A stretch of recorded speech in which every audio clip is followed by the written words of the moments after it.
Oke, Faston saya sepertinya sudah aktif. Coba kita lihat dulu ya. Fastonnya sudah aktif apa belum? Oke, sudah ya. Oke, selamat malam semuanya ya. Ini pertemuan kita yang kalau nggak salah yang ketiga nih ya. Eh, Malam hari ini kita akan belajar tentang estetika dalam desain ya. Jadi ini tetap berlanjut ya dari materinya Pak Hence. Mungkin saya tinggal menambahkan saja apa-apa saja yang perlu nanti kalian perhatikan ketika melakukan presentasi grafis ya, apa desain kalian atau mungkin konsep yang kalian ingin sampaikan atau kalian ingin bagikan kepada konsumen ya, atau mungkin seseorang yang mungkin memberikan kalian job atau project ya. Nah, kita perlu belajar tentang estetika dalam desain ya. Oke, bisa kelihatan ya share screen saya ya? Bisa? Bisa, Bapak. Oke. Bisa. Oke, estetika dalam desain ya. Nah, kita coba yang simpelnya ya. Kalau kita bicara soal estetika, kita ngambilnya jangan terlalu tinggi dulu. Kita coba mulai dari pisau ya. Pisau, sendok, garpu ya, senter ya, dan sebagainya ya. Ya, kenapa itu harus didesain coba ya? Karena sejak dahulu kalau orang menggunakan pisau itu biasanya untuk memotong ya. Sendok untuk makan, asbak untuk menampung abu rokok ya. Nah, tapi zaman sekarang ini ada nilai yang bergeser ya, ada nilai yang bergeser. Jadi artinya produk tersebut terkadang tidak digunakan sebagaimana fungsinya. Artinya contoh misalkan asbak rokok ada yang taruh jadi pajangan, jadi hal yang menurut dia bisa dia koleksi ya. Jadi itu bernilai seni ya. Jadi ada nilai estetik di dalamnya ya, sehingga produk tersebut dia maksudnya manusianya atau orangnya tersebut mengkategorikan dia sedikit unik ya. Makanya ada nilai-nilai yang bergeser sehingga desain daripada asbak atau desain daripada pisau ya, senter dan yang lain-lain itu udah mulai sangat sekarang variatif sekali. Sudah sangat berubah sekali ya. Nah, contohnya misalkan kalau kalian juga ya, saya yakin bahwa ketika dalam perkembangan kalian ke depannya dalam mendesain sesuatu itu juga berubah. Contoh ya, misalkan dulu orang itu cuma tarik-tarik garis ya. Mulailah dikenal dengan line art, mulai dikenal lagi teknik WPAP ya. Ada lagi teknik apa lagi ya? Saya kurang hafal ya. Jadi teknik itu berkembang terus ya. Jadi makanya terlihatlah dari desain kalian itu ada yang namanya nilai ya. Nilai daripada desain kalian. Nah, ketika dipresentasikan maka desain kalian itu ya mempunyai makna bagi orang yang melihatnya ya. Jadi misalkan konsumen atau saya sebagai seseorang yang memberikan job, ya saya akan lihat apakah bagus atau tidak ya gitu. Jadi dalam setiap mendesain perlu ada yang kita sematkan nilai estetika ya, supaya ketika kita mempresentasikannya supaya orang tertarik ya. Misalkan contoh kayak kita lihat ya, desain sendok ya untuk beberapa sendok yang terlihat di gambar ini ya. Ini beragam sekali sendoknya ya. Ada sendok yang modelnya pakai gambar, ada patung-patung ya. Ini ada orang-orang. Ada sendok yang prinsipnya kayak sendok skop ini ya. Ini ya, ada sendok yang panjang, ini mungkin sendok untuk kuah ya. Jadi desain daripada sendok ini udah mulai banyak, udah mulai berubah ya, tidak seperti dulu ya, monoton begitu saja ya. Atau mungkin saya lupa tadi ambil contoh di belakang lagi untuk sendok ya. Atau mungkin kalian juga bisa lihat ya di rumah masing-masing model sendok itu ada beragam, ada yang standar lah ya seperti zaman Adam ya. Oke, selanjutnya kalau kita lihat ini ya, contoh pisau ya. Pisau ini kita harus lihat dari fungsinya ya. Seberapa besar kebutuhan kita terpenuhi melalui pisau ini.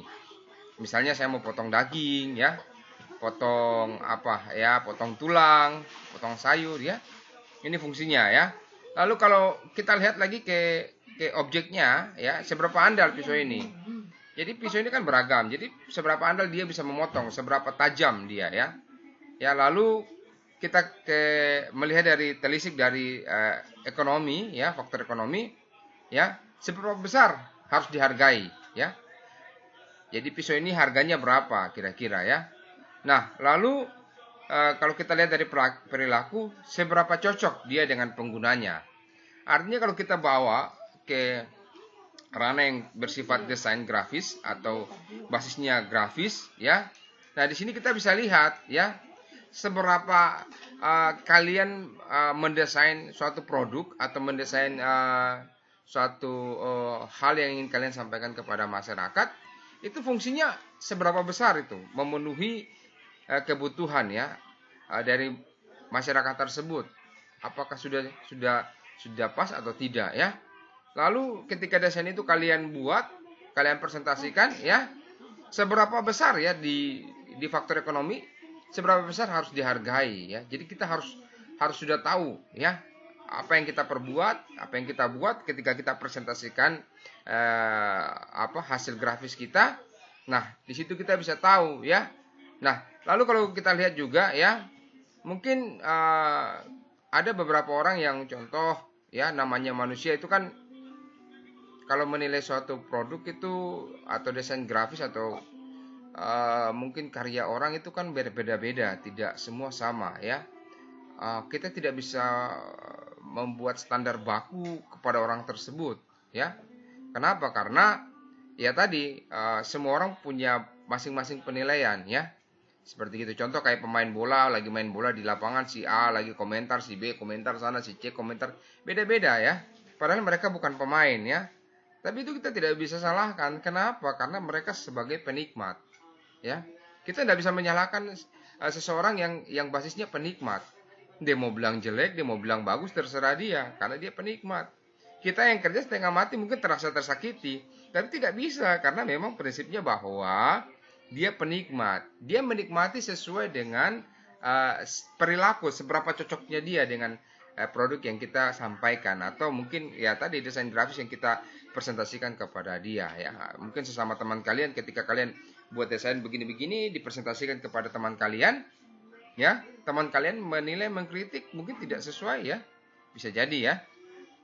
Nah, lalu mungkin masih banyak juga aspek yang lain yang bisa mempengaruhi sebuah produk, ya. Oke, ya, kita lanjut. Kalau kita lihat di sini ada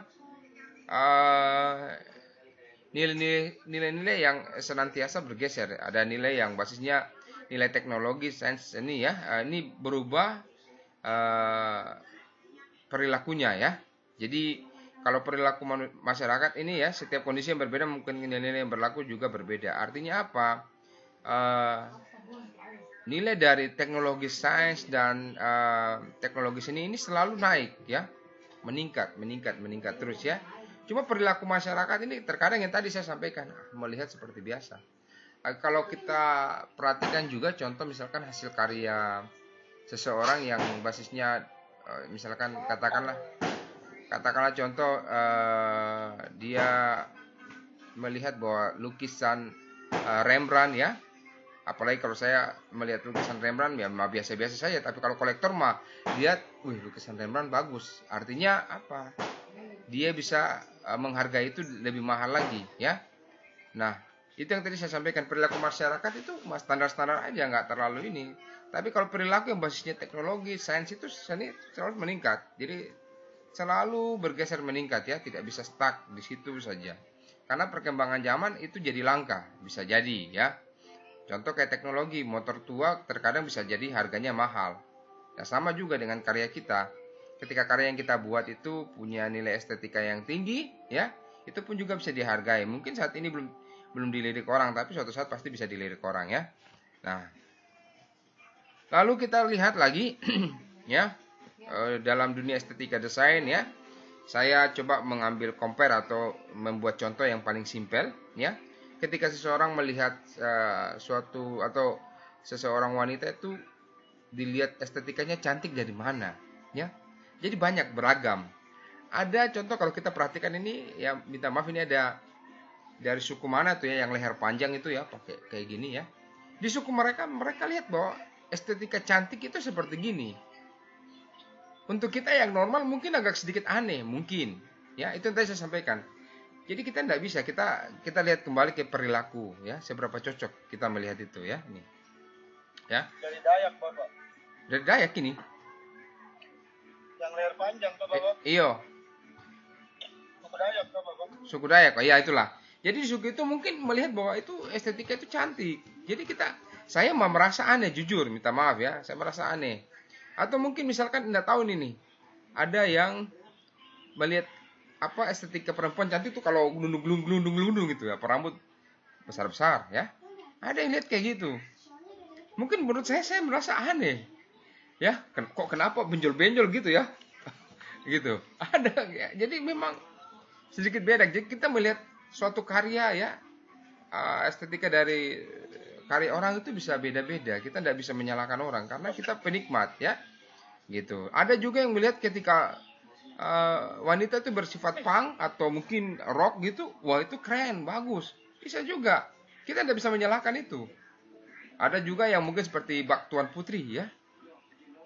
Jadi untuk suatu desain grafis yang basisnya mempunyai nilai estetika, kita tidak bisa buat satu patokan bahwa punya saya bagus, punya dia bagus, tidak bisa karena memang ada nilai-nilai yang di dalam yang mungkin ketika penikmat itu melihat bahwa dia merasa lebih nyaman ke situ ya. Atau simpelnya contoh kita lihat ini ya, model tentang desain bolpen ya. Kita lihat ini ya. Ada bolpen ya yang modelnya seperti kayak gini nih ya. Entah kayak pistol kali ya, mungkin kayak apa ini ya. Unik ya. Jadi seperti gitu. Jadi ketika dia unik, dia punya nilai estetika di dalamnya. Begitu ya. Jadi tidak standar ya. Ya contoh kayak dulu kita cuma kenal apa ya? Bolpen snowman ya, bolpen snowman ya, bolpen snowman ya. Saya hampir lupa lagi. Ya, bolpen snowman kan stagnasinya gitu saja, ya kan? Jadi dia tidak ada perubahan ya, begitu saja. Nah, tapi coba kita perhatikan sekarang ini ya. Sudah begitu banyak ragam bolpen ya. Atau mungkin katakanlah kita lihatlah, kita balik ke basisnya teknologi. Kita lihat di situ tentang HP Nokia. Nokia zaman dulu ya begitu saja. Akhirnya kan tergilas dengan beberapa kompetitor HP yang lain. Ya, pertama dia tergilas dengan kompetitor HP Mito. Dulu Mito, terus apa lagi saya lupa lagi. Dulu HP-HP Cina itu ya. Dulu punya saya ada tuh. Blueberry ya tepat. Blueberry apa lagi saya lupa lagi. Aduh banyak ya. Nah itu jadi banyak. Nah makanya perlu adanya ketika kalian ini yang di bidang di kafe ini perlu mendesain sesuatu yang betul-betul punya nilai estetika. Artinya berbeda. Yang punya sesuatu yang unik begitu. Memang yang tadi saya sampaikan tidak semua orang bisa menilai itu unik. Tapi kalau kita melihat secara kasat mata seperti gini kita kan lihat nyaman sekali gitu ya. Jadi ada punya nilai tersendiri begitu ya. Jadi desainnya udah bagus, kita presentasinya bagus gitu ya. Nah, lalu kalau kita perhatikan lagi ya, contoh selanjutnya ya. Selain bolpen, kita lihat juga ini. Ya, ini ada bolpen juga ya, ini bolpen modelnya. Ini apa? Ini namanya apa nih? Anjutan ya. Saya biasa bilang anjutan. Orang motor tahu nih namanya apa? Fair. Iya. Fair. Sobreker. Oh iya, sobreker, benar. Saya bilang itu. Saya bilang anjutan. Anjutan. Iya, anjutan. Karena dia kan main anjutan. Sobreker ya. Ya, sobreker ini kalau kita perhatikan coba kita lihat ini ya. Sobreker ini udah mulai apa ya? Modelnya udah mulai berubah. Artinya udah contoh kita lihat. Zaman dulu modelnya seperti gini nih di bawah nih ya. Bukan zaman dulu maksudnya nggak zaman dulu juga. Zaman dulu ya mah nggak ada warna-warna gitu ya. Ini udah warna, udah berkembang lah bagus ya. Nah, tapi kalau kita perhatikan semakin ke atas banyak sobreker yang sifatnya aksesoris yang bagus ya. Contoh seperti ada gambar di atas ini ya. Sifatnya seperti aksesoris jadi kelihatan bagus. Apalagi kalau kita lihat motor-motor yang udah dimodifikasi dengan aksesoris yang ya menurut saya butuh pengeluaran banyak, kita pun melihatnya puas ya. Seperti gitu. Jadi memang dalam mendesain ya lalu mempresentasikan desain kita perlu ada nilai estetika di dalam. Sehingga orang melihat bahwa oh ada hal yang baru, ada hal yang bisa dinikmati begitu ya, tidak stagnan aja, tidak monoton itu saja ya. Nah, lanjut kalau kita lihat ini apa sebenarnya yang disebut dengan baik, betul, bagus, menarik, indah ya. Lalu ada buruk, salah, jelek, ya, tidak menarik, tidak indah ya. Jadi ini ini hal-hal yang mempengaruhi orang ya, untuk menukarkan nilai dengan produk yang kita tawarkan. Jadi itu yang saya sampaikan bahwa masing-masing orang ya, melihat suatu produk ya, atau mungkin desain kalian itu bisa dinilai, bisa ada yang baik, bisa ada yang buruk, ada yang salah, ada yang betul ya, ada yang bagus, ada yang jelek. Masing-masing orang punya penilaian khusus ya. Atau misalkan contoh, cobalah kalian ya buat satu desain grafis toh, lalu buat di situ penilaian yang mungkin kalian bisa serahkan kepada beberapa dosen, disuruh nilai lah. Jadi ada poin-poin nilai yang perlu diberikan. Nanti coba sampaikan ke beberapa dosen. Pasti penilaiannya akan beda-beda ya. Posisinya beda-beda, bagian ininya beda, desainnya, komposisinya ya, proporsinya pasti ada beda-beda ya, tidak bisa sama karena memang mereka juga sebagai penikmat ya. Seorang pakar pun juga sebagai seorang penikmat ya. Gitu. Ya, tidak bisa kita sampaikan seorang pakar itu dia bukan penikmat, dia penikmat. Jadi ketika dia menikmati sesuatu, dia menilai dengan ukuran dia. Ya, dia tidak bisa menilai dengan ukuran saya. Makanya mungkin kemarin kalau kalian presentasi saling, ya saya kurang tahu mungkin ya, mungkin kalian saling mempresentasikan produk kalian ya, desain grafis ada produk yang kalian buat, kalian presentasikan, itu kan masing-masing punya penilaian sendiri-sendiri ya. Intan punya penilaian sendiri kepada Jefferson punya penilaian sendiri. Jadi memang beda-beda, jadi tidak bisa disalahkan ya. Terkadang juga ada orang yang berpikir bahwa desainnya jelek sekali. Padahal kalau kita lihat coba ya, ada ini, pernah nonton nggak di televisi? Misalkan gajah atau mungkin kuda, ya ditaruh kuas lah di mulutnya, digosok-gosok begini di kanvas, harganya bisa mahal. Katanya punya nilai estetika, ya. Padahal kalau kita lihat, wah, aduh, jelek sekali, apa tuh, mah garis-garis saja, iya kan? Tapi itulah ada nilai tersendiri yang di dalamnya yang memang tidak bisa dilihat oleh misalkan saya, tapi bisa dilihat oleh orang lain, kolektor ya. Mungkin di situ ada hal yang unik ya, nilai estetikanya ada bahwa ini dikerjakan oleh hewan. Ya, beda ketika dikerjakan dengan manusia. Atau katakanlah seperti anak TK ya, dalam melukis atau mewarnai, kalian bisa lihatlah hasil mereka ya. Jadi memang seperti gitu. Mungkin ada yang lihat bagus, ada yang lihat jelek ya, ada yang bilang menarik, ada yang ya tidak menarik, ada yang indah ya, seperti gitu. Jadi memang kita tidak bisa menyalahkan ya suatu desain, tapi tetap kita harus menghargai bahwa desain itu biar bagaimana tuh desain itu bagus ya. Kenapa? Karena bagus itu hal yang standar ya. Lalu kita perhatikan lagi ya, dalam suatu desain ya. Kalau ketika kalian mendesain sesuatu yang bersifat yang mempunyai nilai estetika ya, jadi ada dua dorongan ya, ada dorongan faktor internal, ada juga dari dorongan faktor eksternal ya. Kalau faktor internal itu dari motivasi, orientasi, karakter pribadi ya. Artinya apa? Ketika saya mau buat, misalkan contoh ya, dosen kalian menyuruh kalian untuk buat tugas untuk dipresentasikan, ya itu ada dorongan dari dalam diri, motivasi, saya harus buat karena minggu depan ini saya harus presentasikan ya, saya harus sampaikan kepada dosen bahkan kepada teman-teman. Itu faktor internal atau dorongan atau motivasi ya. Jadi orientasinya itu arahnya ke apa, kalian akan mendapatkan nilai ya. Dan di situ terlihat bahwa karakter diri kalian terlihat dalam mendesain bahwa saya arahnya kemana ya.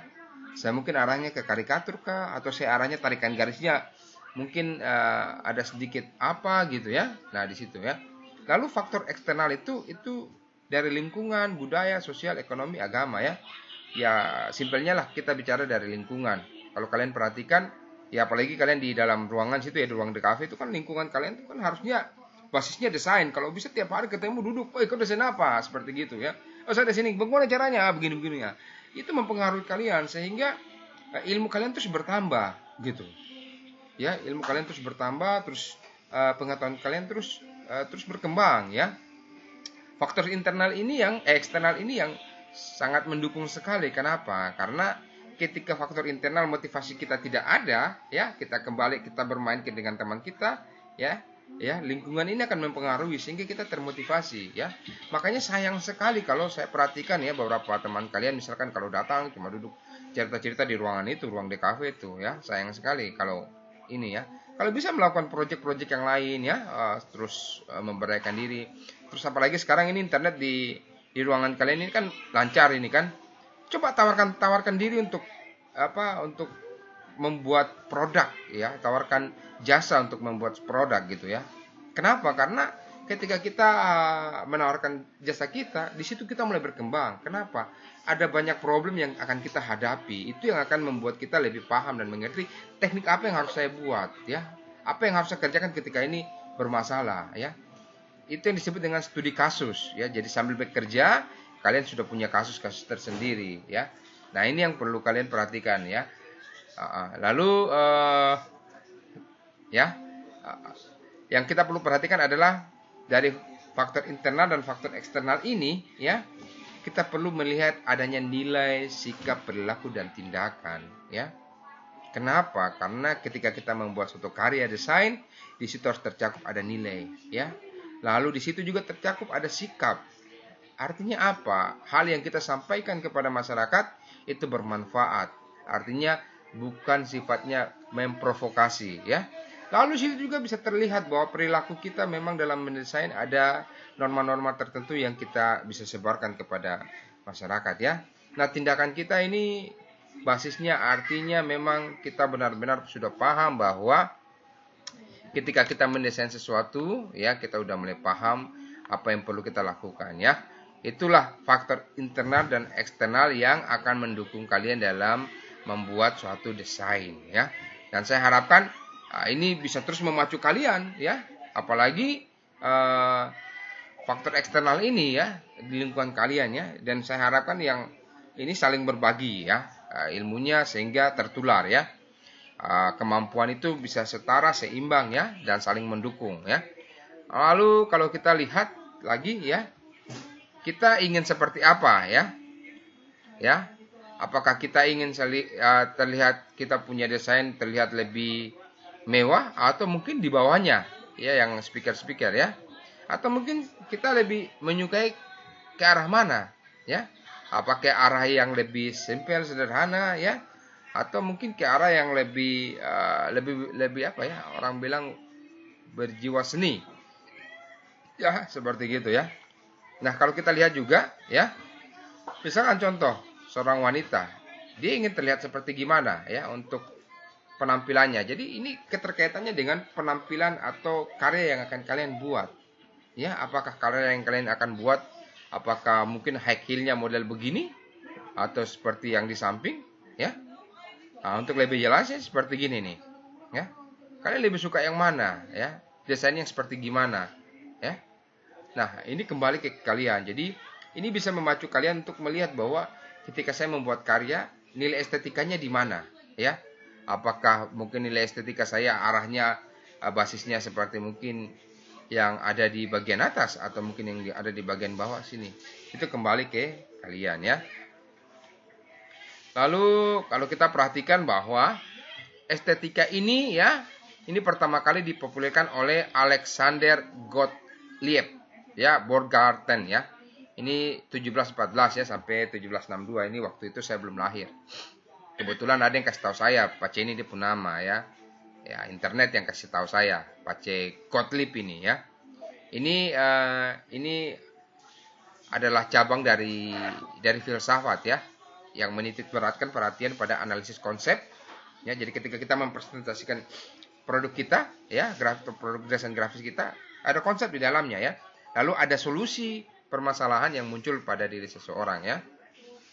Lalu kalau kita lihat juga estetik ini dapat dipahami sebagai nilai-nilai yang muncul pada diri seseorang. Ya, nilai-nilai yang muncul pada diri kalian ya ketika berhubungan, yaitu memperhatikan. Jadi apa tuh? Ya, bisa memperhatikan karya teman kalian atau pekerjaan teman kalian, lalu mengamati, mendengarkan dan sebagainya ya. Lalu dengan ada objek ya, objek serapan ya, itu bisa musik, visual ya, bau dan sebagainya. Ini mempengaruhi ketika kita mendesain ya, desain grafis. Objek serapan ini contoh ketika kita desain, kita bisa lihat dengan musik ya, atau mungkin kita bisa lihat visual di tempat lain, itu menjadi inspirasi dalam diri kita ya, seperti gitu ya. Lalu Kalau begitu kita lihat ini kualitas visual yang dimiliki oleh objek ya sehubungan dengan nilai yang muncul ketika objek visual tersebut telah diinterpretasikan atau diapresiasi ya. Nilai yang muncul tersebut muncul apa yang disebut dengan reaksi emosional ya. Artinya apa? Ketika kita melihat karya orang, ketika kalian mempresentasikan karya kalian, sayangnya saya tidak lihat ya, kalian mempresentasikan karya kalian waktu itu ya, mungkin waktu kalian bersama-sama dengan Pak Hence. Nah, di situ kan saya bisa lihat, ada reaksi emosional saya. Misalkan karya Jefferson, wah, ini bagus ini ya. Mungkin ada yang perlu ditambah atau mungkin saya pikir sudah cukup, tinggal dipoles sedikit ya, bisa jadi seperti gitu. Atau karyanya Intan ya. Jadi di situ ada reaksi emosional ya. Atau misalkan saya sering lewat lorong itu saya sering lihat itu karya-karya kalian tuh ya. Jadi ada reaksi emosional, saya lihat bagus ya, sangat bermanfaat sekali ya. Nah, lalu kalau kita lihat ini buku-buku ya atau hal-hal yang berhubungan dengan estetika ya. Ada buku yang namanya Psikologi Modern dan Persepsi ya. Ada juga 1750 Borgenman menggunakan istilah estetika ya. Ini banyak buku yang berkaitan dengan estetika ya. Nah, untuk materi estetika kita hari ini malam ini telah selesai, estetika dalam desain. Sebelum selesai ada tugas yang saya berikan. Ini tugasnya ya. Tugasnya ini ya untuk pertemuan selanjutnya ya. Kalian pilih satu jenis produk yang memiliki kualitas estetik tinggi. Jadi kalian nggak perlu lagi merancang, nggak usah. Saya nggak usah membuat kalian itu terlalu susah ya. Tapi kalian di situ harus cari produk ya atau desain produk yang mempunyai kualitas estetik yang tinggi ya. Nah, setelah itu coba kalian uraikan ya nilai-nilai yang muncul ya. Nilai-nilai yang muncul pada pada kualitas pada produk tersebut ya. Ya, kalau bisa ya pilih dari jenis produk yang sama, varian produk yang Anda nilai memiliki kualitas yang buruk, terus salah, jelek, tidak menarik ya. Yang tadi nih ya. Di bagian mana yang bagus, bagian mana yang jelek ya. Ini bisa disampaikan ya kepada saya ya. Nggak usah presentasi, nggak usah ya. Ini cuma kasih saja dalam bentuk soft copy saja. Jadi kalian bikin dalam bentuk soft copy, kalian uraikan saja, simpelnya kayak gitu. Jadi cari produk yang memiliki kualitas estetik tinggi ya, gitu ya. Jadi jangan cari menurut saya. Jadi nanti kalian coba searching lah di internet banyak itu ya. Nanti bisa kalian lihat di situ uraiannya ya. Nah, mungkin seperti gitu ya untuk pertemuan kita malam ini. Ada pertanyaan untuk pertemuan kita malam ini? Ini maksudnya tugasnya bagaimana ya Pak? Saya belum paham jadi. Tugasnya gampang. Tugasnya tuh nanti cari di internet saja jenis produk yang memiliki kualitas estetik tinggi. Entah itu desain grafis, entah itu mungkin produk apa. Jadi desain itu produk. Siapa bilang desain itu bukan produk? Iya. Desain itu produk. Atau mungkin gambar. Jadi kita cari di internet saja Pak. Bisa, tidak masalah. Sangat bisa. Atau mungkin ketemu di jalan situ motret, cetret. Atau mungkin suruh Intan gaya begini Kak, cetret. Mungkin. Ya. Atau mungkin suruh Hadi mungkin gaya begini Kak, cetret. Itu jadi estetika mungkin. Nanti kamu uraikan saja, ya kan? Tidak terlalu susah. Bebas saja ya. Yang penting kamu bisa uraikan bahwa memang di situ ada nilai estetik yang kita bisa dapat ya. Seperti gitu ya. Ada lagi pertanyaan yang lain? Khusus produk saja. Ya? Maksudnya cuma produk saja Pak. Iya, produk saja, enggak usah terlalu susah-susah ya. Yang simpel. Mungkin apakah suruh siapa Ian di situ main gitar begini Kak, atau mungkin jilat-jilat gitar Kak? Boleh, terserah. Nilai estetiknya itu kan ada toh. Bermain gitar dengan lidah. Bisa jadi. Mungkin. Ya, jadi yang simpel aja tapi punya nilai estetik. Tapi ingat, uraikan nilai estetiknya. Di mana posisi nilai estetiknya ya? Gitu. Jangan nanti kalau kita lihat gambar mungkin apakah burung lagi matok-matok, wah nilai estetiknya di mana gitu ya, matok ya. nilai estetiknya matok-matok. Atau burung lagi buat sarang ya, nilai estetiknya buat sarang. Aduh, ini gimana mah, itu mah pekerjaannya burung ya. Ya burung yang kerjanya buat sarang, ya burungnya kerjanya matok-matok gitu ya. Gitu. Atau mungkin desain grafis yang mana lah pokoknya ya, kalian bisa lihat lah, nanti coba nanti dilihat ya. Mungkin seperti gitu. Masih ada pertanyaan lagi? Udah Pak, jelas. Sangat jelas ya. Oke.